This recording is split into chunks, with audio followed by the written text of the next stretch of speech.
Welcome to The Explainer. Today we are diving into a truly wild period in history. We're talking about the incredible 70-year struggle that took England from a kingdom run by one all-powerful monarch to a modern state basically governed by its people. You know, in the 17th century, this one question became so explosive, it pushed the entire nation to the brink. We're talking civil war, the execution of a king, a complete upending of society as they knew it. And really, at the heart of it all was this massive clash of ideas. On one side, you had the divine right of kings. The thinking here was that the monarch's power came straight from God, so to question the king was to question God himself. But on the other side, you had this long-standing English tradition that even the king had to follow the law, a law protected by Parliament. I mean, these two ideas just could not exist in the same room. So picture this. All across Europe, kings are getting more and more powerful, right? They're becoming these absolute all-powerful rulers. But England? It was being pulled in the total opposite direction by three huge tensions that were about to tear the whole kingdom right apart. And you can really boil it down to these three things. First, and this is the big one, was the struggle for power. I mean, who really gets the final say? Then, of course, there was money. Who gets to tax everybody and decide how that money is spent? And finally, religion. Was England going to stay Protestant, or was there a real danger of it sliding back to Catholicism? Okay, so let's get into how all this went from a slow simmer to a full-on explosion. And it really comes down to two kings from the Stuart family, James I and his son, Charles I. Both of these guys were huge believers in this idea. Charles I especially took it to mean that he was literally above the law.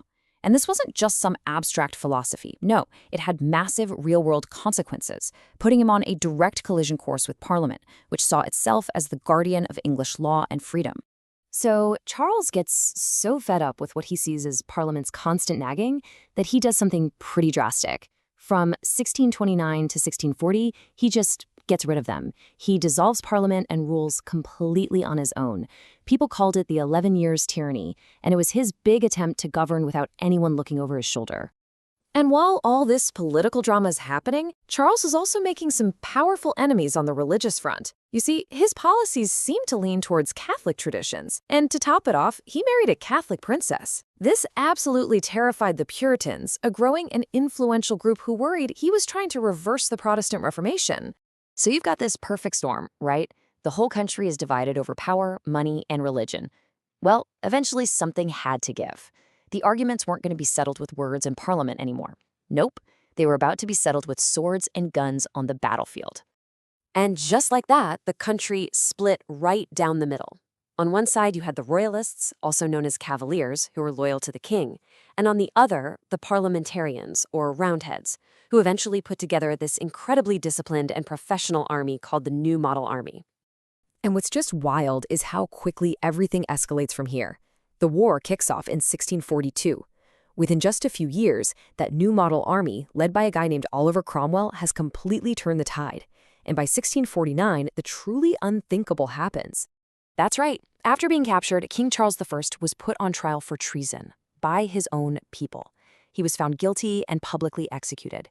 This act, killing a king, had never happened before. It sent a massive shockwave across all of Europe and was a real point of no return. So, the king is gone. You'd think that would lead directly to the freedom and representative government the Parliament side was fighting for, right? Well, not exactly. What happened next was, let's just say, pretty ironic. With the monarchy officially gone, England was declared a republic. It was called the Protectorate. And in theory, it was supposed to be run by a council and the elected members of Parliament. But the reality? It was completely different. Very quickly, all that power ended up in the hands of one man, Oliver Cromwell, the general of the army who now had the title Lord Protector. He was basically a military dictator.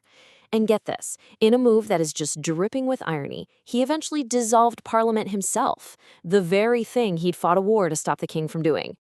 Okay, so after Cromwell dies, the English people are pretty tired of being ruled by the army. So what do? They actually bring back the monarchy. But it doesn't take long for those same old fears about a king with too much power and Catholic sympathies to pop right back up, setting the stage for one last final showdown. And this is where things get really clever. The new king, James II, who is Catholic, starts pushing the limits again. But this time, Parliament has a new playbook. No more war.